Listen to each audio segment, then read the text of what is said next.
Ataoriny lalao ara-pirala iliny dia nisy ny resadresaka ny fanaovana tamin'ny Franklin Andriamanarivo mpanazatra ny Bary Atranina. Tamin'izany nolazainy fa mbola mifantoka amin'ny fijerena ny vovokaina sy ny fanatanjahana ny vatan'ny mpilalao aloha amin'izao fotoan'izao ny fanomanantena. Amin'ny herinandro kosa dia hiditra amin'ny fahaiza miaraka ny mpilalao tsirairay avy indray ny ompanan'izany fanomanantena ho an'ny Bary Atranina izany. Raha mikasika an'izay resaka effectif lazainao zay moa zany marina tokoa zay satria 5 ny mpilalao nantsoina 5 moa zany no tonga amin'ny fampivondronana amin'izao. Nisy ny fionana tamin'ny comité exécutif ny fédération apetraky ny staff technique nalefa ny convocation rehetrarehetra tamin'ny club rehetrarehetra.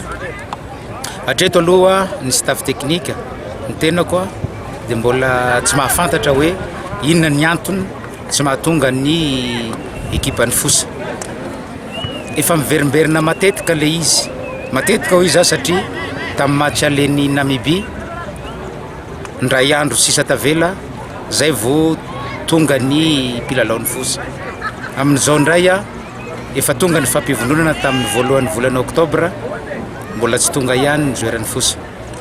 Rapitso no iandrasanay ny mpilalao, rehefa tsy tonga dia miditra amin'ny fiantsona mpilalao ankoatran'izay ny staff.